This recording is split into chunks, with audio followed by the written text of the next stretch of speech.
Assalamualaikum warahmatullahi wabarakatuh.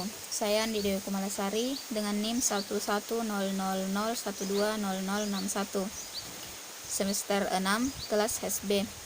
Adapun video ini saya buat untuk memenuhi tugas mata kuliah hak kekayaan intelektual, yaitu mengenai hak cipta dari karya ciptaan fotografi.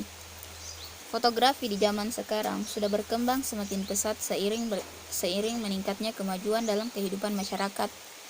Fotografi yang awalnya adalah teknologi penangkap citra atau image, kini menjadi salah satu bagian penting dalam industri kreatif, khususnya di Indonesia. Dia merupakan bagian subsektor film, video, dan fotografi. Industri kreatif sendiri berkaitan dengan penciptaan karya melalui berbagai tahap seperti perencanaan konsep atau ide, lokasi, peralatan, dan tentunya dana. Dalam perjalanannya, fotografi juga semakin berkembang dan terbagi menjadi bermacam bidang seperti industri komersial, jurnalistik, hingga seni foto. Fenomena yang ada saat ini seiring meluasnya penggunaan multimedia di internet, banyak dijumpai foto-foto yang terdapat di media sosial maupun media online. Bahkan dari pencarian Google pun kita bisa dengan mudah mendapat banyak foto yang disajikan oleh sang mesin pencari tersebut. Apakah kita pernah memikirkan tentang bagaimana sebetulnya hak cipta dari foto yang tersedia di internet ini? Bisakah kita kemudian salin atau unduh file foto yang kita temui dengan mudahnya?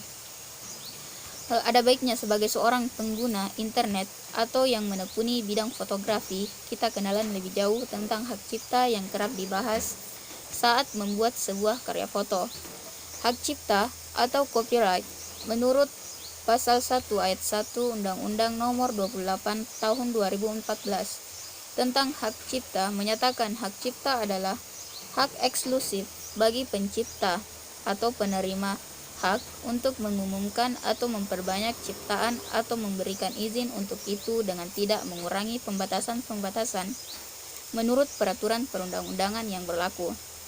Jadi, bila kita amati karya foto sebetulnya merupakan produk yang dilindungi hak cipta sebagai bagian dari kekayaan intelektual. Hak cipta ini memang melekat pada sang fotografernya, namun hak tersebut bisa diberikan kepada pihak lain. Misal saat fotonya dijual atau ada pihak yang meminta izin untuk memakai karya foto tersebut. Peran pemerintah adalah melindungi pencipta dan pemegang hak terkait supaya tidak dilanggar oleh pihak lain melalui instrumen penegakan hukum dan mekanisme pidana di pengadilan. Ada contoh menarik, sebuah patung yang menjadi salah satu atraksi populer di Denmark, yaitu patung Little Mermaid, dilarang dipotret untuk kepentingan bisnis.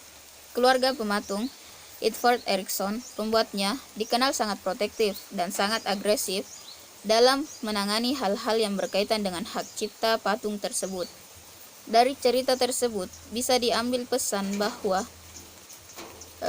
terkait hak cipta dalam fotografi, kita perlu tahu apakah boleh bila akan memotret objek yang memiliki hak cipta, bahkan di ruang publik sekalipun.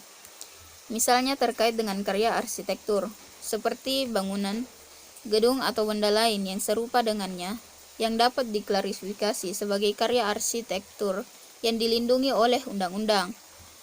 Memotret gedung ternyata bisa menimbulkan pelanggaran hak cipta apabila ada nilai komersial yang terlibat atau termasuk oleh wartawan. Namun, apabila tidak ada nilai komersial sekalipun, pemegang hak cipta atas gedung tersebut tetap memiliki kewenangan untuk melarang orang memotret gedung tersebut, atau dalam kasus lain, memotret etalase toko juga menjadi persoalan dalam hak cipta.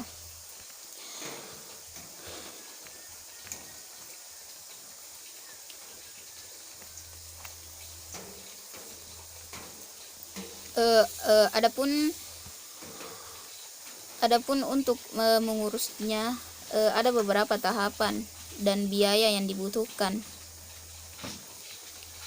yaitu biaya pendaftaran lisensi hak cipta, yaitu kisaran 75.000, dan untuk mendaftarkan satu ciptaan dikenakan biaya 200.000.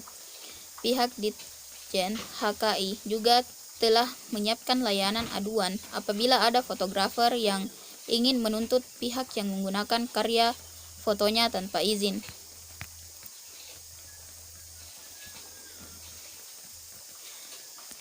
Baik, adapun kesimpulan dari materi ini, mari kita saling menghargai hak cipta karya foto siapapun. Dari ulasan saya, kita jadi paham kalau pada setiap karya foto yang kita buat melekat hak cipta, bahkan tanpa perlu didaftarkan. Kita juga perlu hati-hati saat mengambil foto. Jangan sampai melanggar privasi, etika apalagi hukum. Misal benda yang difoto memiliki hak cipta yang tidak boleh asal difoto tanpa izin. Kita bisa memberikan hak tersebut ke pihak lain dalam berbagai bentuk, misal saat menjual foto atau memberikan dengan catatan melalui lisensi Creative Commons. Untuk itu, aspek legal dalam karya cipta fotografi ada baiknya selalu diperhatikan oleh semua pihak demi melindungi hak kekayaan intelektual yang dimiliki dan mencegah adanya gugatan hukum yang tidak diinginkan. Baik, sekian dari saya. Kurang lebihnya mohon dimaafkan. Wassalamualaikum warahmatullahi wabarakatuh.